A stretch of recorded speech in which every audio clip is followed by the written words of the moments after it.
She's crying over divorce papers at the kitchen table, while he stands in the doorway, both wondering how 10 years of "I love you" turned into "I can't do this anymore." They followed every rule society gave them about marriage, and now they're another statistic in the 50% failure rate. But what if I told you they never stood a chance?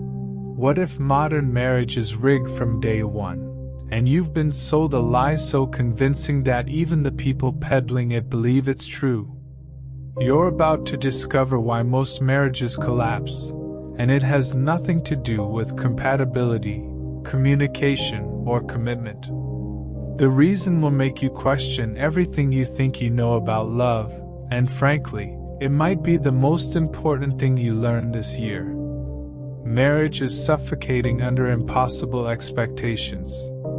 We've taken an institution designed for one simple job, raising kids together, and loaded it with so much psychological baggage that failure is mathematically inevitable. It's like forcing a bicycle to do the work of a freight train, then acting shocked when it breaks.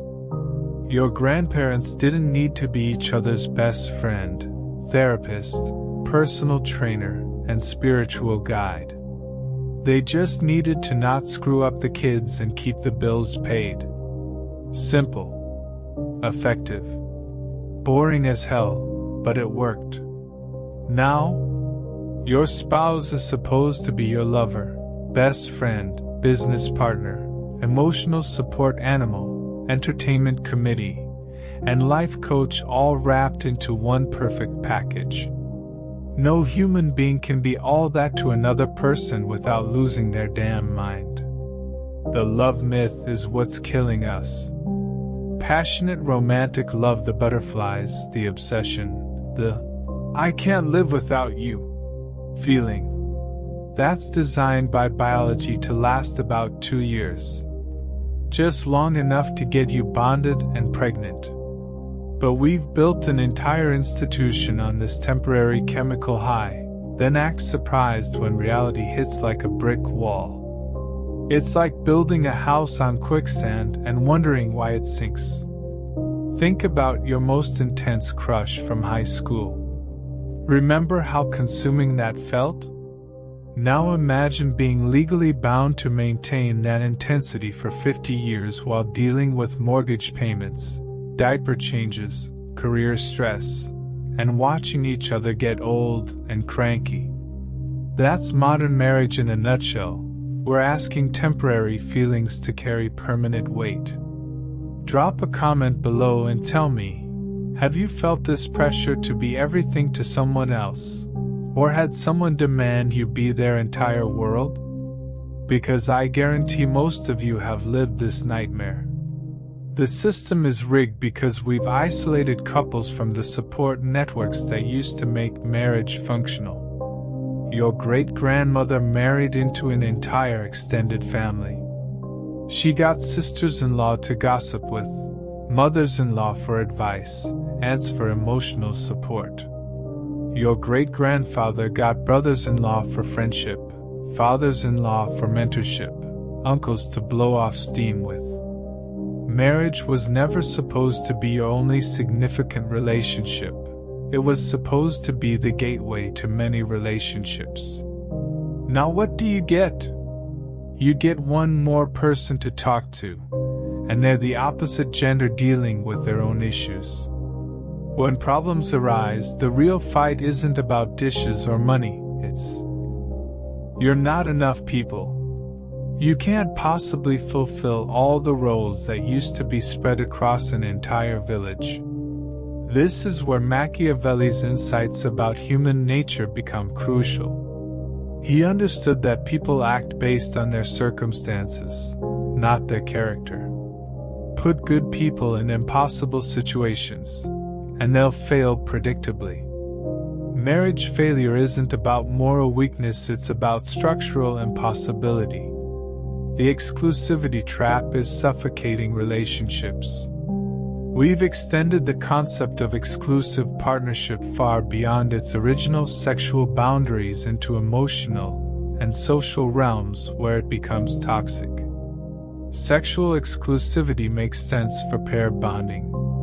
Emotional exclusivity, expecting your spouse to be your only source of deep connection, understanding, and support creates artificial scarcity that starves both partners. You end up monitoring each other's friendships, getting jealous of time spent with others, demanding that all emotional needs be met within the relationship. Partners become emotional prison guards instead of supportive allies. The result isn't deeper intimacy, it's suffocation. Religious institutions hijacked marriage to control populations, loading it with moral weight it was never designed to carry.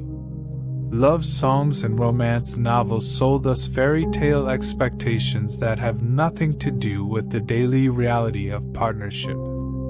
Social media turned marriage into a performance where couples compete to look happiest instead of actually building functional relationships. Each generation added new expectations without removing old ones. Now marriage is supposed to be practical and passionate, traditional and progressive, spiritual and secular, exclusive and fulfilling. It's like asking one app to be your GPS, entertainment system, communication device, calculator, camera, and fitness tracker all at once. Eventually, something's gonna crash. If this is hitting home, you need to subscribe and turn on notifications because we're just scratching the surface of how psychology explains why relationships fail. The patterns we're exploring will change how you see every interaction in your life.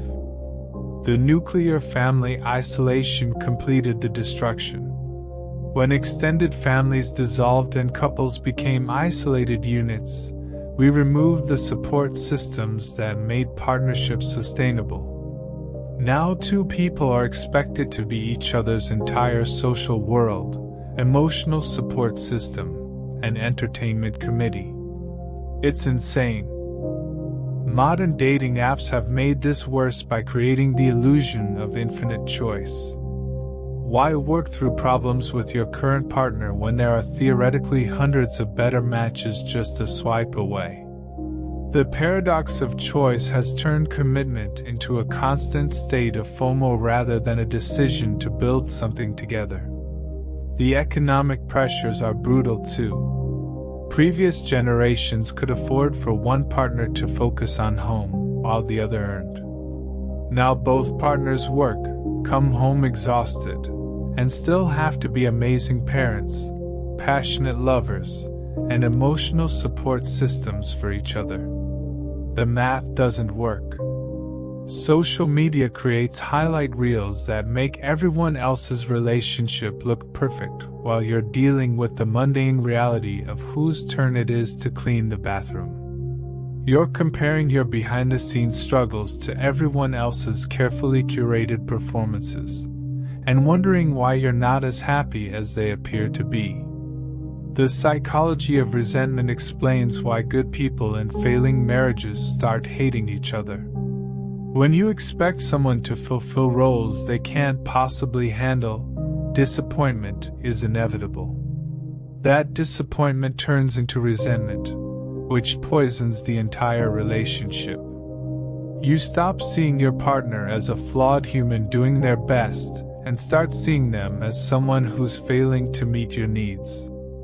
The solution isn't finding the perfect person. There is no perfect person. The solution is understanding what marriage actually is versus what we've been told it should be. It's rebuilding realistic expectations, creating support networks beyond your partner, and recognizing that a good marriage is two imperfect people choosing to build something together, not finding your missing piece. This isn't about settling or lowering standards. It's about getting clear on what you actually need from a partner versus what Disney movies told you to want. When you stop expecting one person to be your entire world, you might actually build something sustainable with them.